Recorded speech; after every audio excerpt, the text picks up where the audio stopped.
안녕하세요. 저는 이혼을 하고 난 후 사연 열차의 애청자가 되어 여러 사연들을 들으며 위로도 받고 때론 함께 화도 내며 시간을 보내고 있는 여자입니다. 오늘 제가 이렇게 사연을 보내게 된 이유는 다들 그러하듯 저의 기가 막혔던 이혼 사연을 나눠보고자 이렇게 사연을 쓰게 되었습니다. 그럼 시작해 볼게요. 저와 남편은 결혼한 지 1년밖에 되지 않은 신혼 부부였어요. 같은 회사 동료로 만나 오랜 시간 함께 지냈죠. 연애 역시 오래 했던 터라 신혼부부 그 특유의 풋풋한 감정은 없었지만 오래 봐왔던 시간만큼 잘 맞는 부분들도 많아 나름 잘 지내고 있었어요. 크게 다투는 일도 없었고 생활 패턴도 잘 맞았고요.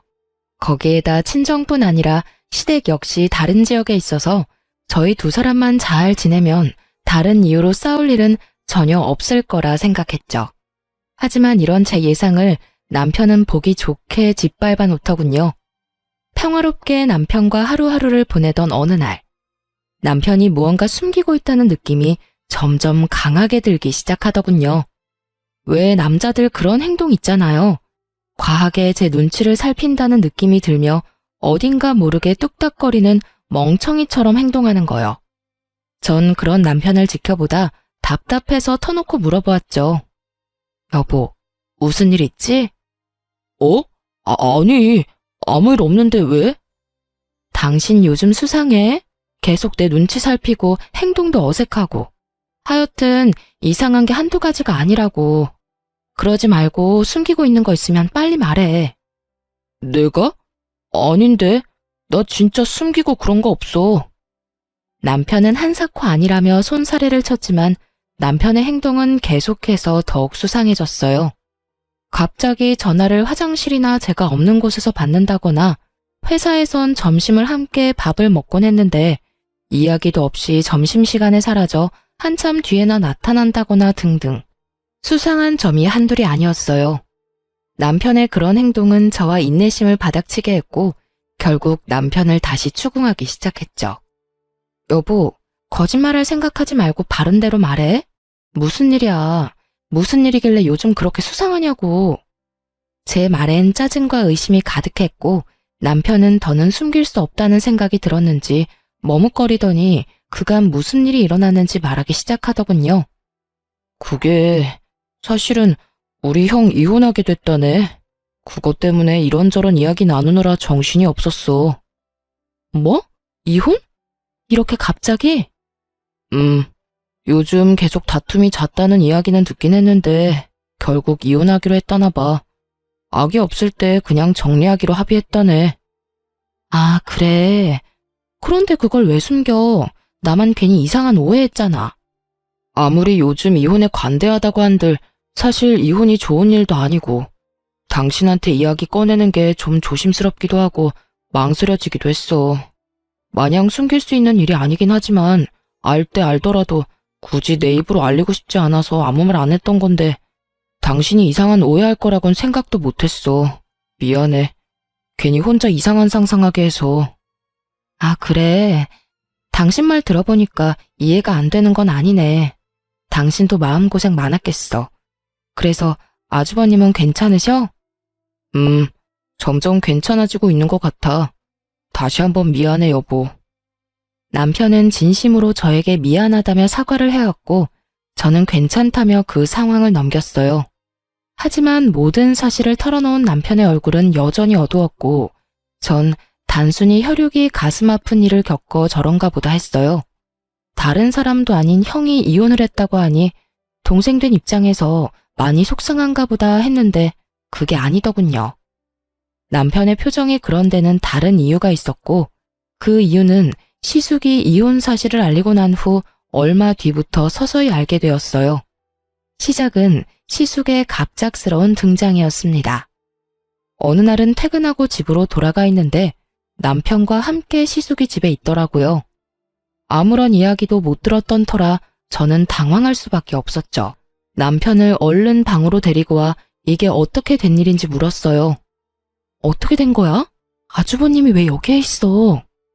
그게 형이 이혼하면서 회사를 옮겼다나 봐.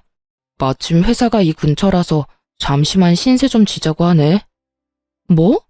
그걸 왜 이제 말해? 그런 중요한 일은 나하고 상의 정도는 했어야지. 어떻게 이런 문제를 당신 혼자 결정할 수가 있는 거야? 그것도 다른 문제도 아니고 한 집에서 생활하는 문제를. 내가 불편할 거란 생각은 안 하는 거야? 내가 오라고 한 거 아니야. 형이 신세 좀 지자고 했었는데 난 확답 준 게 없었단 말이야. 그냥 생각 좀 해본다고만 했지. 기회 봐서 당신한테 물어보려고 했었는데 형이 저러고 와버렸지 뭐야? 아, 정말 미치겠어. 물어보나 마나 당연히 안 되는 거잖아. 내가 어떻게 아주버님이랑 한 집에서 살아. 진작에 당신이 안 된다고 했어야지. 아, 나도 미치겠다고. 기회 봐서 안 된다고 하려고 했는데 저렇게 밀고 들어온 걸 어떻게 해. 다시 나가라고 할 수도 없고 말이야. 정말 미칠 지경이더라고요. 덜컥 짐부터 싸서 들어온 시숙과 벌써부터 시숙한테 잡혀 제대로 말도 못하는 남편. 저는 아무리 사정이 그렇다 한들 같이 사는 건 도저히 안 된다고 말하려는 순간 시숙이 우리 이야기를 엿듣고 있기라도 한 듯 노크를 하며 저를 부르는 소리가 들리더군요. 차마 이야기를 제대로 마무리하지 못하고 거실로 나갔죠. 시숙은 저에게 미안한 표정을 지으며 이렇게 말하더라고요. 재수씨, 많이 놀라셨죠? 미안해요. 알다시피 사정 때문에 급하게 회사를 옮기는 바람에 아직 집을 못 구했어요. 하루빨리 집 알아봐서 나갈 테니 한동안만 좀 부탁드리면 안 될까요? 정말 미안합니다. 염치도 없고요. 이렇게까지 부탁을 하는데 무어라 할 말이 없더라고요. 면전에 대고 안 된다는 말도 도저히 나오지 않았고요. 그래서 전 하는 수 없이 알겠다고 했고 그렇게 생각지도 못했던 시숙과의 합숙이 시작되고야 말았습니다. 객식구의 등장에 집안일이 많아지겠구나 하며 걱정했던 우려와는 달리 시숙은 남편보다 더 섬세하고 다정했으며 집안일도 웬만한 가정주부보다 더 잘하더라고요. 설거지도 깨끗하게 잘할 뿐더러 청소도 얼마나 꼼꼼하게 잘하는지. 심지어 빨래도 색깔별로 척척 하는데 오죽했으면 이런 남자랑 살면서 형님은 싸울 일이 뭐가 있었을까 하는 생각마저 들 정도였으니까요. 하지만 시숙의 그런 행동과는 별개로 불편한 건 어쩔 수 없는 일이었고 제가 할 수 있는 일이라곤 남편을 닥달하는 일뿐이었죠. 여보, 아주버님은 언제 나가셔? 금방 나갈 것처럼 말하더니 지금이 몇 달째야. 나 불편하단 말이야.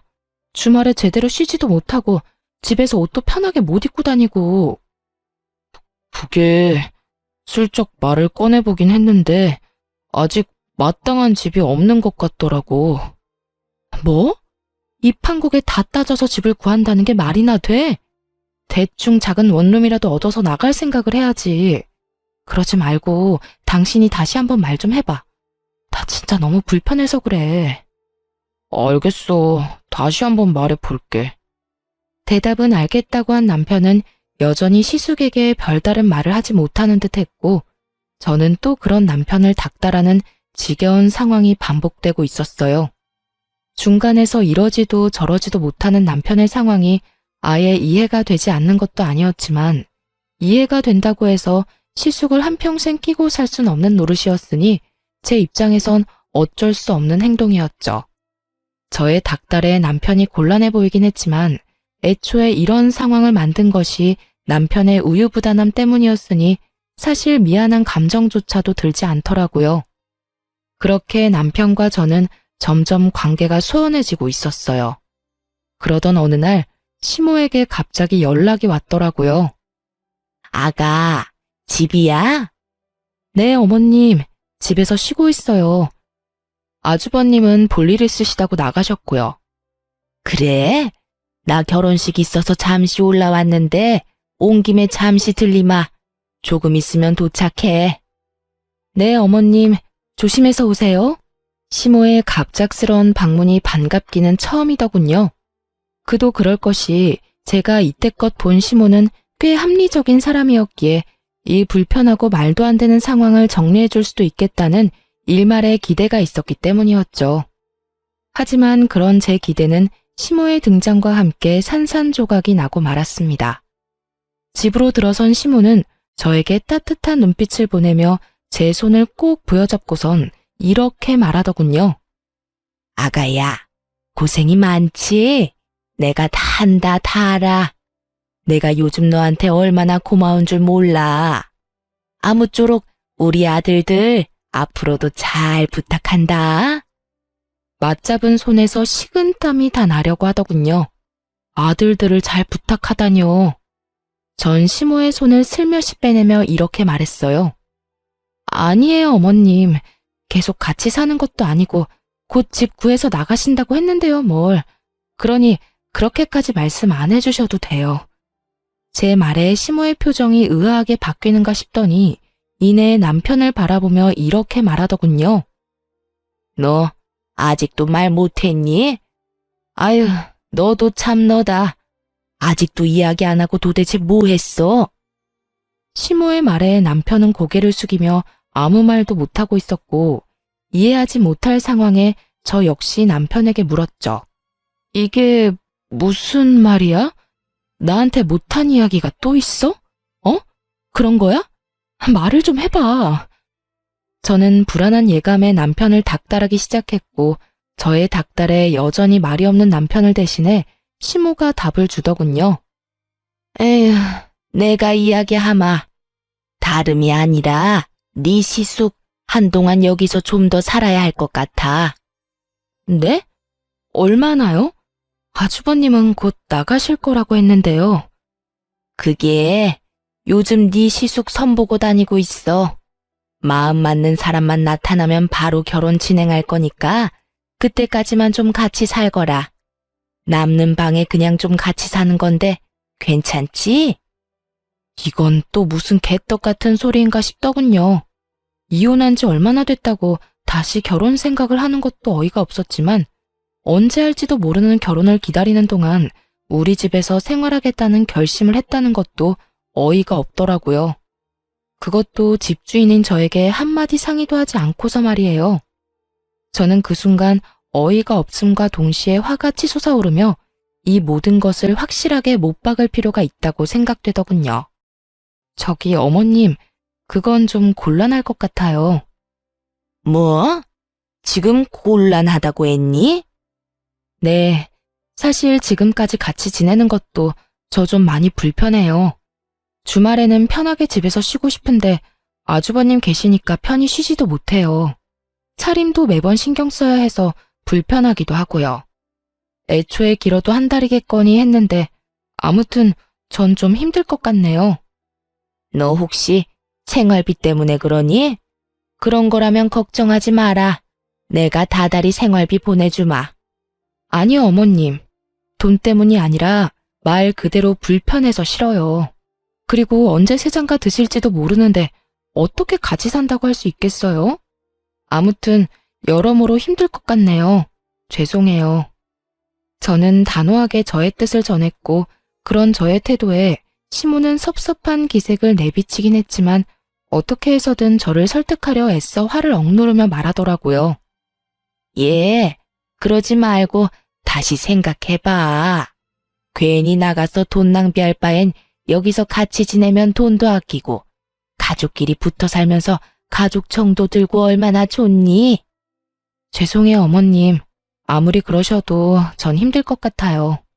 시모가 친절하게 설득하든 간절하게 설득하든지 간에 저는 뜻을 굽히지 않았고 점점 시모의 얼굴이 일그러지던 그 순간이었어요.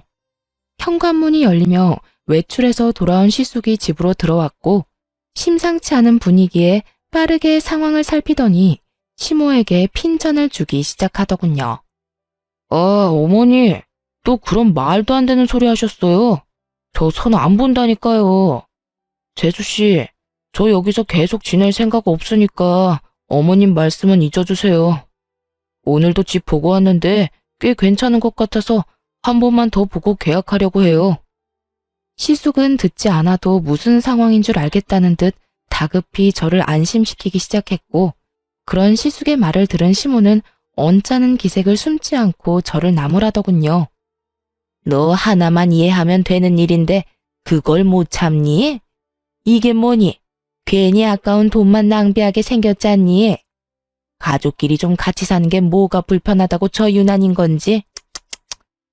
정말 시모의 말을 듣고 있는데 하고 싶은 말들이 목젖을 마구 때리고 있었지만 꾹 참았습니다. 이미 시숙은 조만간 나가겠다는 말을 뱉어냈고 제가 여기에서 입을 더 열어봤자 시모하고 싸우기밖에 더 하겠냐는 생각에서였죠. 그런 저의 의중을 읽은 남편은 황급히 시모를 배웅하고 나섰고 시숙은 시모를 끌고 가다시피 데리고 나가며 터미널로 모셔다 드리겠다고 하더군요. 이런 남자들의 행동을 보니 그 어이없는 제안은 그저 시모 혼자만의 계획이었구나 싶긴 했지만 남편에게 화가 나는 것은 어쩔 수 없더라고요. 여보, 정말 매번 이럴 거야? 이런 이야기는 빨리 나한테 말했어야지. 그게 도저히 입이 안 떨어져서 그랬어. 당신은 이 상황을 빨리 정리하고 싶어 하고 엄마는 엄마대로 계속 난리고 형은 자기가 알아서 한다고 나보고 잠자코 있으라고 그러고 나도 여러모로 힘들었다고. 하여튼 당신한텐 미안해. 괜히 우리 형 때문에 이런 일이나 겪게 하고 말이야. 그걸 말이라고 해? 당신 원래 이렇게 우유부단한 사람이었어? 어머님, 아주버님한테 당신이 딱 잘나서 안 된다. 빨리 나가달라고 한마디만 하면 이런 일이 벌어지는 일도 없을 거 아니야. 당신이 매번 우물쭈물 아무 말도 못하고 그러니까 두 사람 다 긍정으로 알아듣고 이러는 거 아니야. 당신 말이 다 맞아. 미안해. 내가 애초에 잘 대처했어야 했는데 나도 내가 이렇게까지 우유부단한 사람인 줄 몰랐어. 미안해, 여보. 우유부단의 끝인 남편을 붙잡고 이야기해봤자 달라질 것은 없어 보였죠. 반성하는 남편의 모습과는 무관하게 매번 상황을 이렇게 만들고야 마는 남편의 모습에 실망과 함께 짜증이 깊숙이 올라오더라고요. 모든 상황이 다 짜증이 가득했지만 제가 잘못한 것 하나 없는 이 상황에서 오로지 저만 나쁜 년이 되는 그 상황이 특히나 더 짜증이 나더군요. 이러나 저러나 시숙이 나가기만 하면 다 해결될 상황이었고 그랬기에 전 시숙이 나갈 날만 손꼽아 기다리고 있었죠. 하지만 이런 제 바람과는 달리 금방이라도 나갈 것만 같던 시숙은 이사한다는 소식이 없었고 남편은 점점 굳어져가는 제 눈치만 살피고 있더라고요. 그런 남편의 행동이 수상했지만 더 숨길 것이 있을까 하는 생각에 남편을 추궁하지 않고 그저 상황을 살피고 있었어요. 그렇게 남편을 주시하고 있던 어느 날 격리부에 있는 동료 친구가 다가와 걱정스러운 표정으로 말을 걸더라고요. 혜선아, 집에 무슨 일 있어? 응? 일? 무슨 일? 왜? 나 무슨 일 있대? 아니, 네 남편. 이번에 퇴직금 정산해서 받아갔어. 대출도 알아보고 있는 것 같던데 도대체 무슨 일이길래 그 큰돈이 필요한가 싶어서. 이건 또 무슨 일인가 싶더군요. 퇴직금만 해도 금액이 꽤 될 텐데 그것도 모자라 대출까지. 전 깊이 생각해 볼 필요도 없이 분명 시숙과 관련해서 무슨 일이 일어나고 있다는 것을 직감적으로 느끼게 되었죠. 그러면서 전 제가 모르는 무언가가 많다는 것이 확실해지며 이 모든 물음표 가득한 상황을 해결해 줄 사람은 시숙과 이혼한 형님뿐이라는 생각이 들더라고요. 그래서 전 염치불구하고 이혼한 형님에게 전화를 걸었죠. 형님, 오랜만이죠. 갑자기 연락해서 죄송해요. 죄송은 무슨, 괜찮아. 동서, 무슨 일 있어? 그게, 형님, 아주버님이랑 왜 이혼하셨는지 여쭤봐도 될까요? 저의 돌직구적인 물음에 형님은 한참 망설이는가 싶더니 무거운 입을 떼더군요. 그 인간 바람 피우고 있었어. 잠깐의 실수도 아니고 꽤 오랫동안 만나왔더라고. 나한테 다 들킨 뒤에도 미안하다는 말은커녕 도리어 큰 소리치면서 이혼하자고 해서 해줬어. 아, 그러셨구나. 전 몰랐어요. 성격이 안 맞아서 다투다가 헤어졌다고 하길래 그런 줄만 알았어요. 마음고생 많으셨겠어요.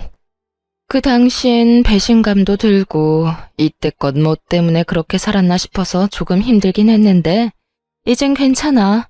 사실 이미 마음 떠난 사람이란 거 알고 있었거든. 그런 사람 붙잡고 외롭게 살던 때보단 그냥 혼자 사는 지금이 덜 외롭고 행복해. 아, 네.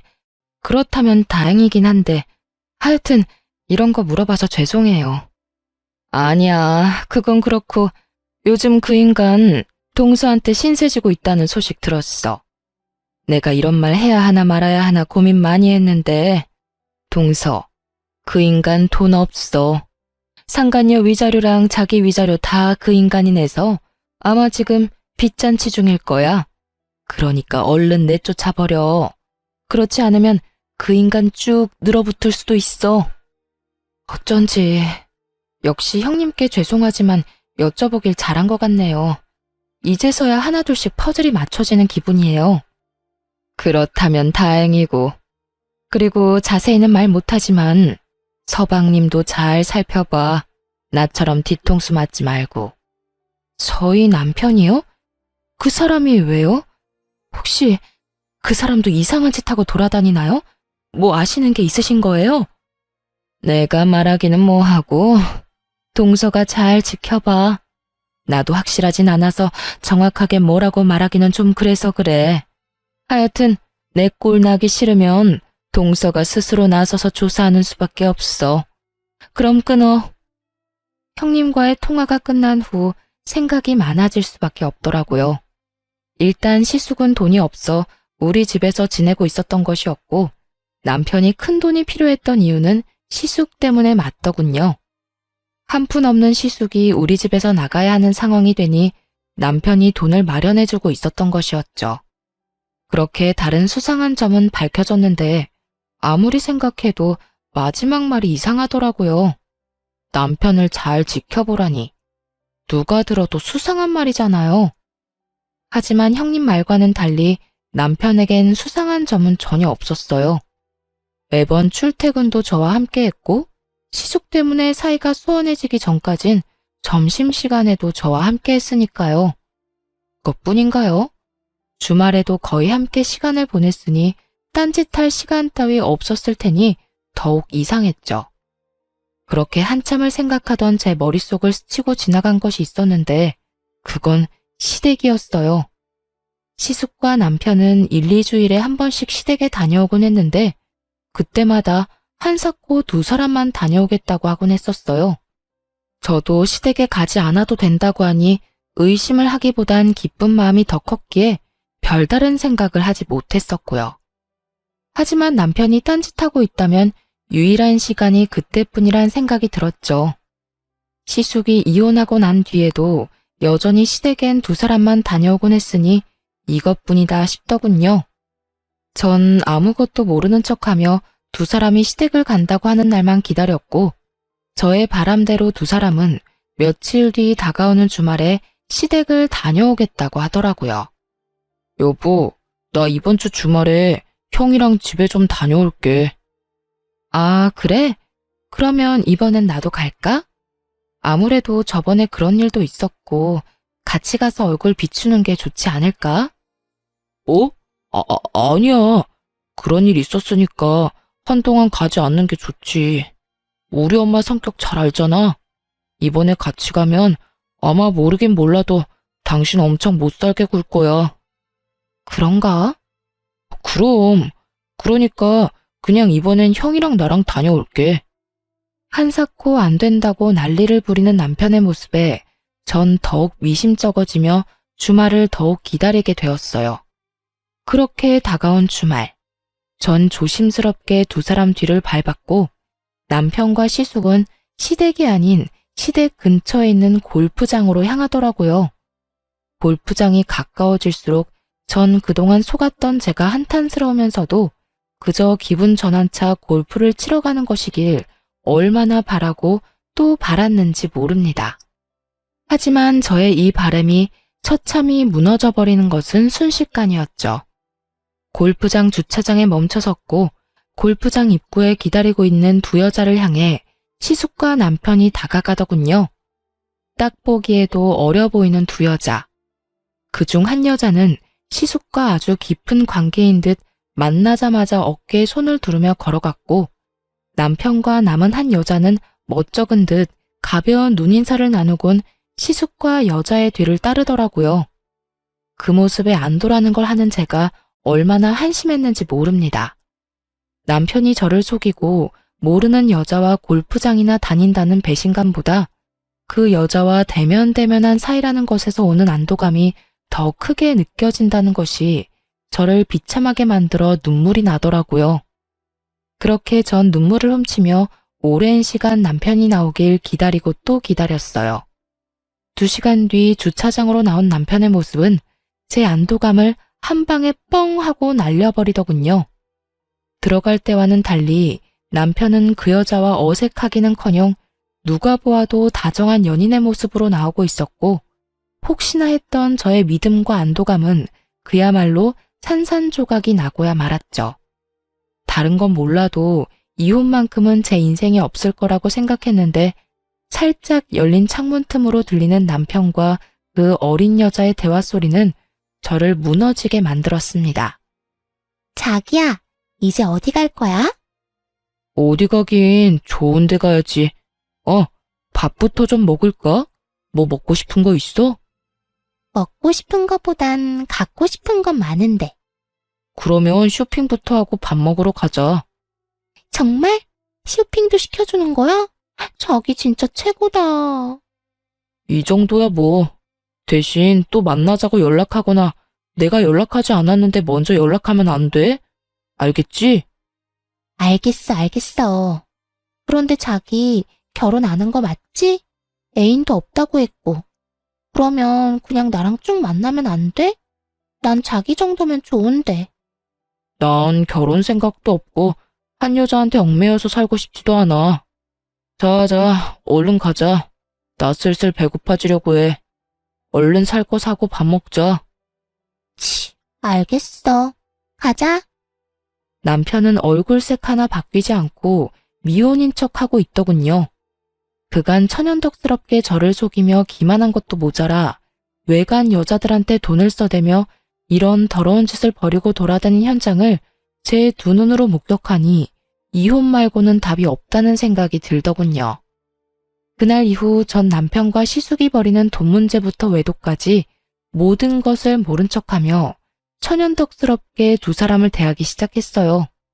물론 뒤로는 이혼을 준비했고 이혼 준비와 함께 남편에게 사람을 붙여 뒷조사를 시작했어요. 한 여자와 깊은 관계를 맺고 있는 시숙과는 달리 남편은 그날 다른 여자들과 하루뿐인 만남을 즐기고 있더라고요. 그 여자들은 주로 캐디들이었는데 어리고 예쁜 캐디들만 골라 따로 연락처를 받아두었다가 골프장을 가는 날이면 일을 하루 쉬고 남편과 시간을 보내며 돈을 받았던 것이었어요. 이르자면 하루 개인 캐디인데 이것도 저것도 다 해주는 알바였던 것이죠. 이혼을 준비하는 그 몇 달 동안에도 남편을 스쳐간 여자는 한둘이 아니었고 사진 속 여자들이 다 다르다는 사실이 저를 더욱 경악스럽게 만들었죠. 한 여자에게 푹 빠져 헤어나오지 못하는 상황이 아니라는 것을 다행이라고 해야 할지 헷갈릴 지경이었으니까요. 어찌되었든 외도의 증거들은 확실했고 시숙 역시 남편이 무사히 대출을 다 받아주었는지 어느 날 저에게 감사의 인사를 전하며 이렇게 말하더라고요. 재수씨, 그동안 감사했어요. 저 그저께 집 계약했어요. 아, 그러세요? 집은 마음에 드세요? 예, 회사랑도 더 가깝기도 하고 무엇보다 이제 재수씨한테 피해 안 드려도 돼서 그게 마음이 편하네요. 그동안 말씀은 못 드렸지만 참 죄송했거든요. 아, 네. 어찌되었든 무사히 이사해서 다행이네요. 예, 다시 한번 재수씨 감사해요.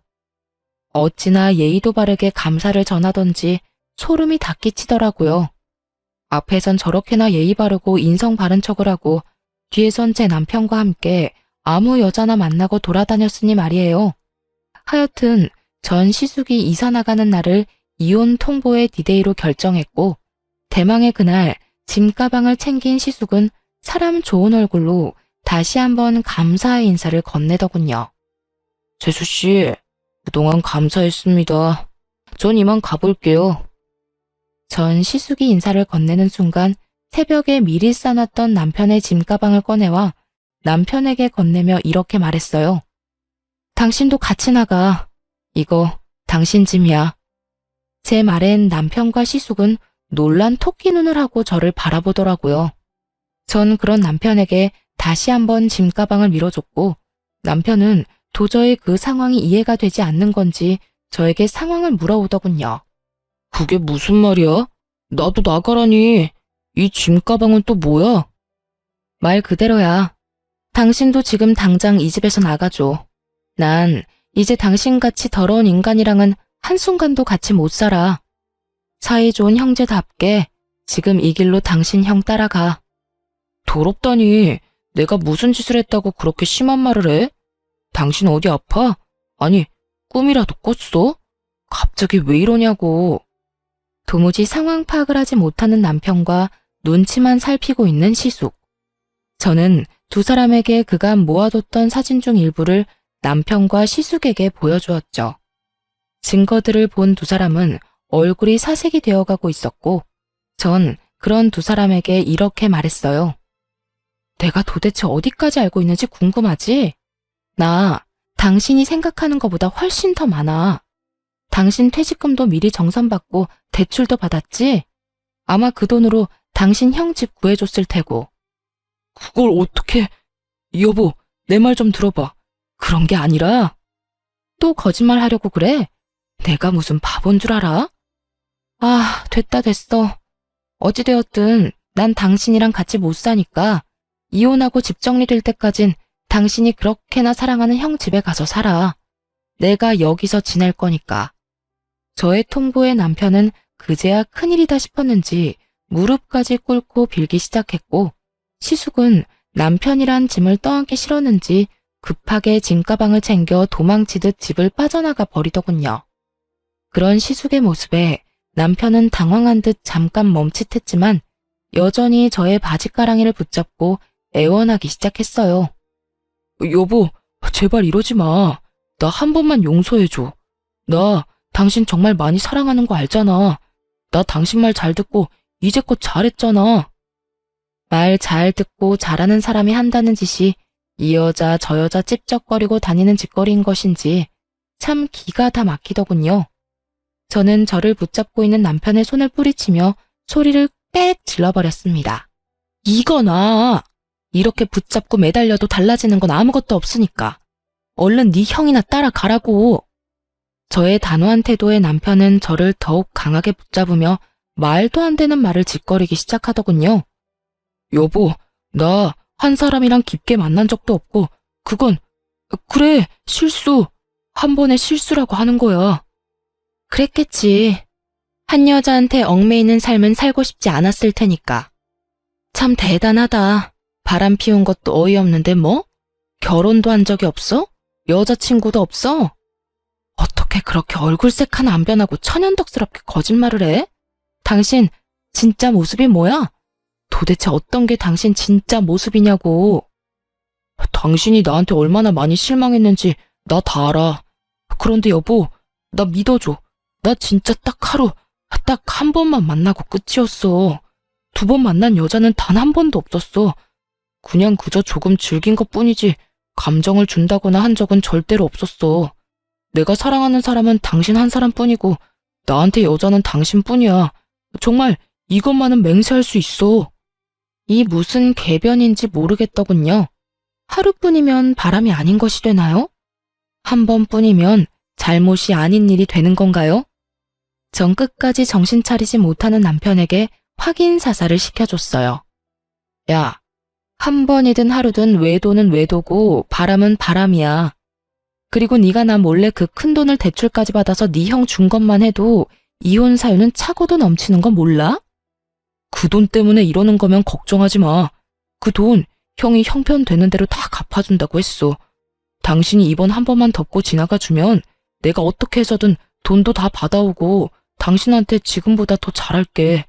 그리고 꼭 당신이 하라는 대로 당신이 원하는 대로 하면서 살게.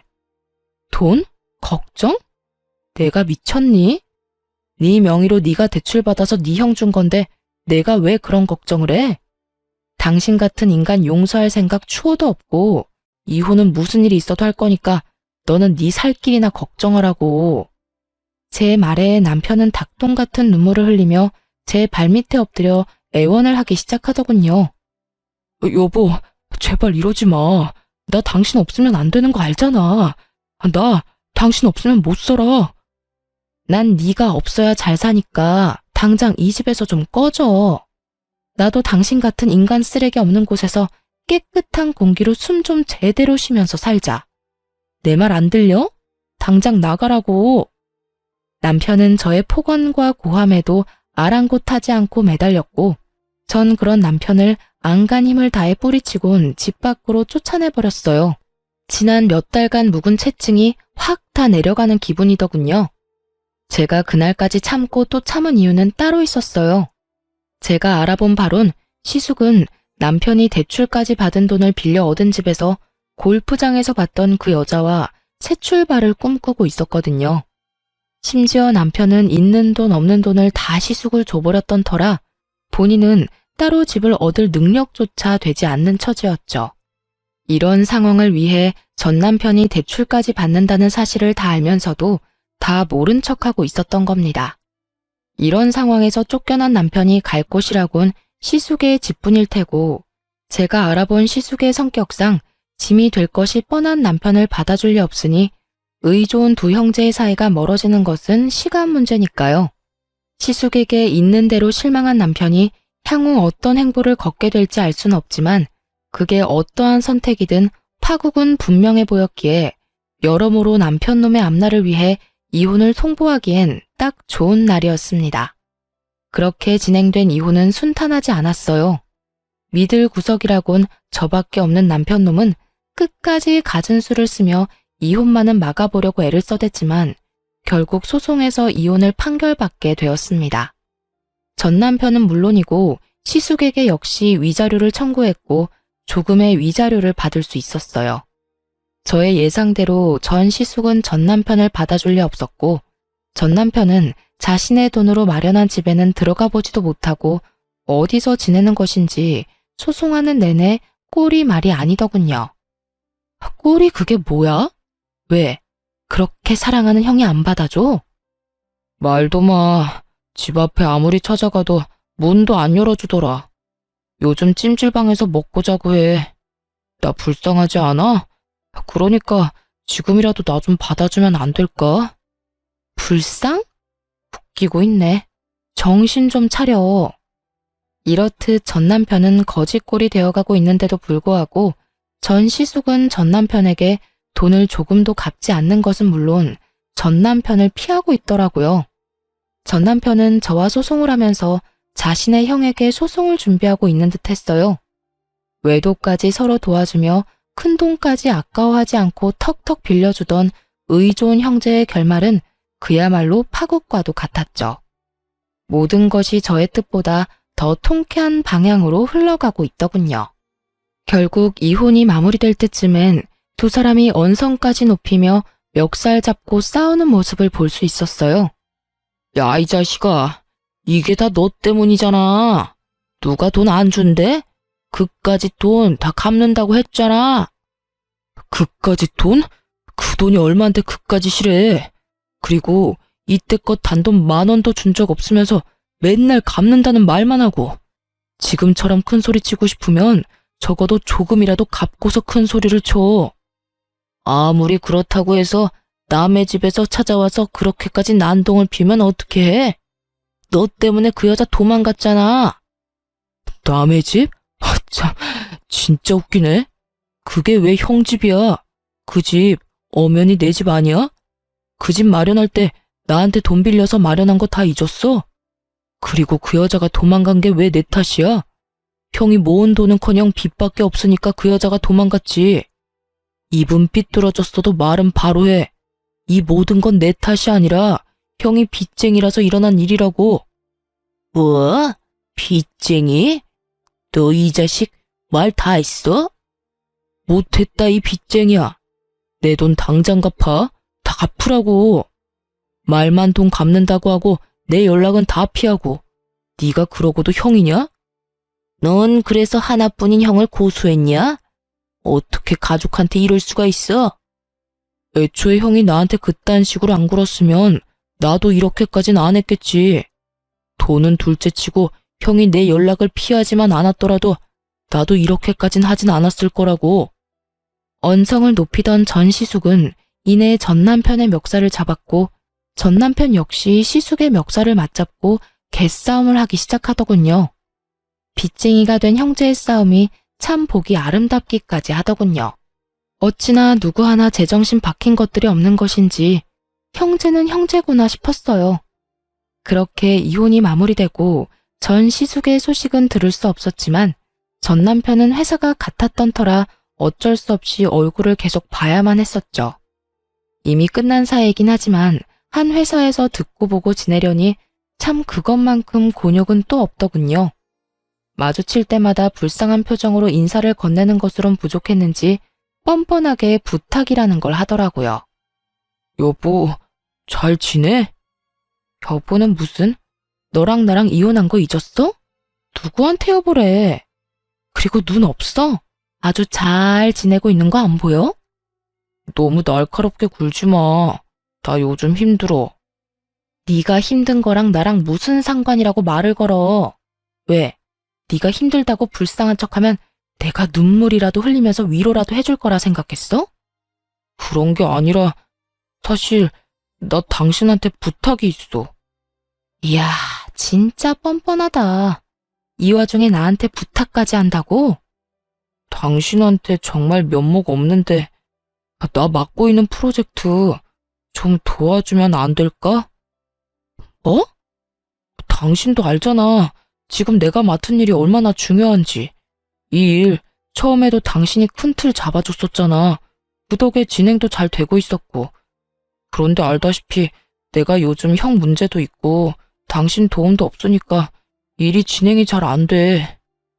그래서 지금 나한테 이혼한 전 남편이 부귀영화를 누릴 수 있게 이 일 좀 도와달라. 이거야? 부귀영화보다는 회사에 손해를 끼치면 안 되니까 그러니까 좀 도와달라는 거지. 다 회사를 위해서 말이야. 이 인간은 참 끝까지 뻔뻔하기 짝이 없다는 생각이 들더군요. 어떤 뇌구조를 가지고 살면 이런 상황에 일까지 도와달라는 말을 할 수가 있는 건지 참 대단하게도 파렴치한 인간이다 싶었어요. 전 그 인간 말종에게 딱 잘라 거절하며 쏘아 붙여주었죠. 회사 같은 소리 한다. 너 자신을 위해서겠지. 내가 진짜 바본 줄 아나. 너 내가 이 여자 저 여자 만나고 돌아다니다가 이혼당한 거 회사에 소문 안 낸 것만 해도 고마운 줄 알아. 한 번만 더 나한테 아는 척하거나 이런 부탁도 하는 날엔 우리 이혼 사유 회사에 모르는 사람 없도록 소문 쫙 내줄 테니까 그런 줄 알고 나한테 눈길도 주지 마. 알겠어? 제가 이렇게까지 몰아붙이자 전 남편은 그제야 본색을 드러내기 시작하더군요. 야, 너 진짜 너무한 거 아니야? 그깟 일 좀 도와주면 어디가 덧나냐? 하여튼 네가 이딴 식이니까 내가 밖에서 그런 짓거리나 하고 다닌 거야. 알겠어? 아, 그 모든 게 다 내 탓이라고? 그러면 그게 내 탓이겠어? 내가 오죽했으면 그랬겠어? 네가 이딴 식으로 남자 얘기를 개똥으로 알고 막대하니까 내가 밖에 나가서 딴 여자 만난 거야. 그러니까 회사에 소문내기만 해. 내가 가만 안 있을 테니까. 이런 미친놈을 봤나? 어디서 되지도 않는 협박질이야. 너 진짜 정신 바짝 차릴 수 있게 인생 땅바닥에 곤두박질 치게 만들어줘? 내가 못해서 가만히 있는 줄 알아? 굳이 내가 내 손, 내 입 더럽히면서까지 노력 안 해도 너 스스로가 알아서 곤두박질 칠 거라서 가만히 있는 거야. 그러니까 애써 잘 참고 있는 사람 건드리지 말고 나한테 이렇게 헛소리할 시간에 가서 일이나 해. 네 말대로 회사에 팩 끼치지 말고. 저는 전 남편을 무섭게 노려보며 쉬지 않고 말들을 쏟아냈고 전 남편은 할 말이 없었는지 저를 노려보다 뒤를 돌아가 버리더라고요. 그 뒷모습에서 그놈의 앞이 훤히 보이더군요.